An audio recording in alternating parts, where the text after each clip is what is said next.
Well, slap me sideways. It's time for another Patreon Q&A. First one. Do people know that you used to do puppetry? It's from my mom. Back in high school, for 4 years, I was part of a touring group of puppeteers, part of a affiliate program called New Kids on the Block. And what they were basically bunraku style puppetry with about 3 foot tall puppets made of foam with wire rods and the body you put through the head and the neck.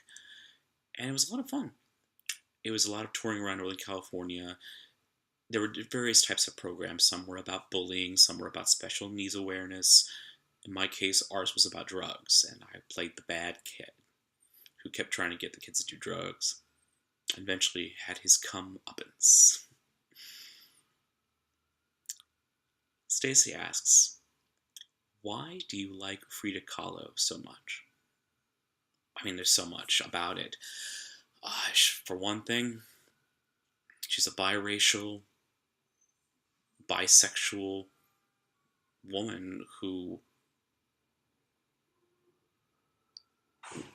loved herself enough to make portraits and honest portraits about herself that were just unflinching and true.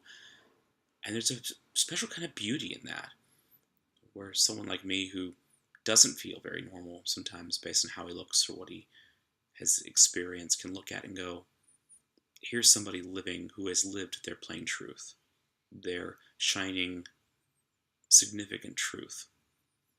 And plus, anybody who's had affairs with George O'Keeffe and Leon Trotsky, I mean, they're a pretty fancy person.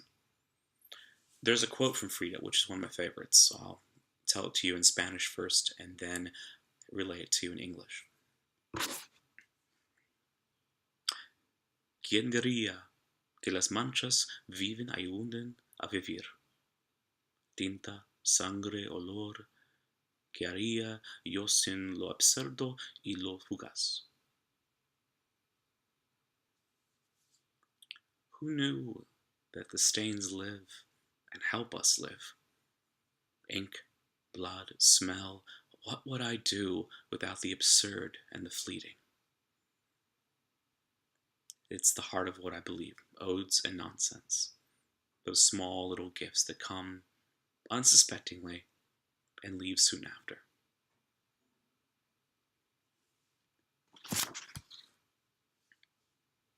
Most surprising thing I've ever written. Back in college, Joe Hogan, one of my dearest friends, and I were into murder mysteries. We bought the board games, we dressed up, and we played them.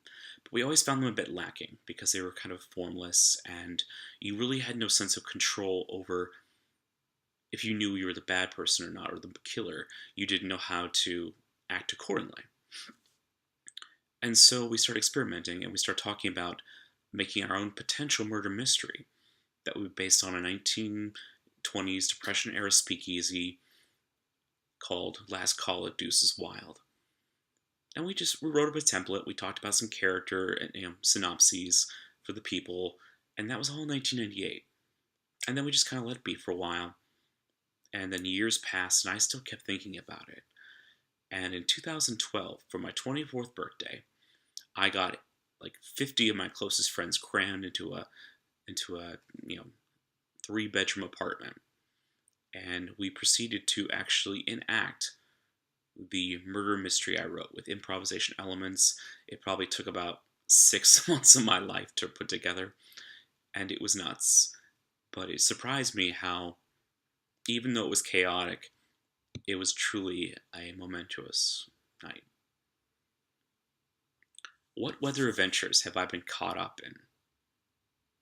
Edinburgh is full of these strange bits of weather. In the span of an hour, you can get clear skies, reckless wind, spattering rain, bits of hail, and then all of a sudden it'll just stop. And then you'll just feel this warm, oppressive heat. Maybe it's something to do with being closer up on the equator and the clouds always shifting, but it's very unpredictable. It's always best to travel light, but with something that's warm and allows you to protect from the elements.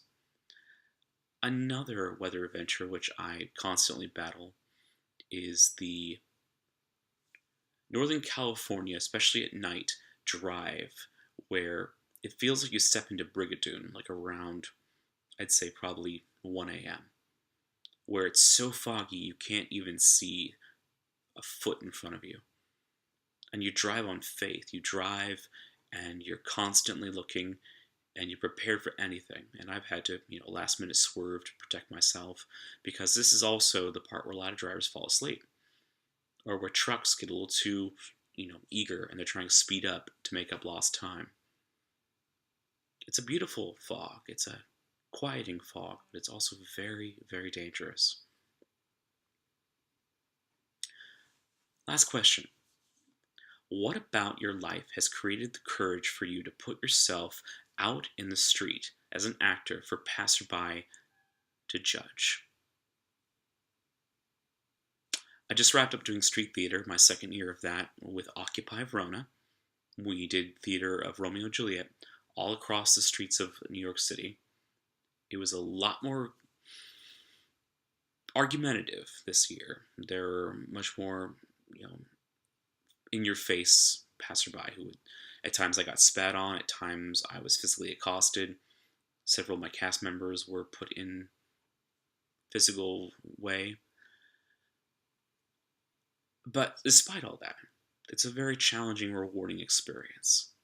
And I think for me, I do it because, and this sounds counterintuitive based on what I just told you, is that I need to feel safe. I'm a very anxious person.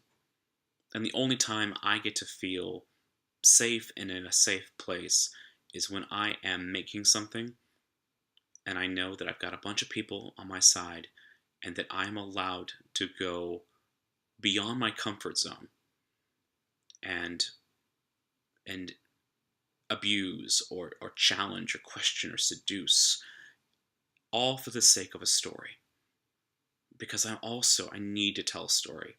I love telling stories. I love surprising people with stories that they may have heard thousands of times and making a new significant choice which makes them aware that there's still life and blood in that story.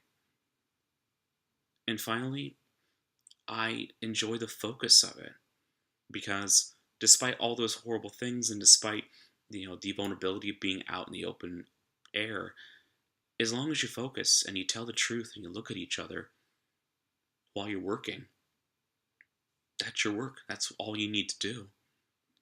I've always believed that when you do acting, you should always know the color of your partner's eyes. And if you don't, it means you're not looking at them. It means you are so lost in your own head, or you're so nervous or afraid of what the next line may or may not be. But when you reach a point when you can actually see their eyes, see when they blink, see how they change, you're allowing yourself to accept things, new, exciting things that come from them. Questions for you?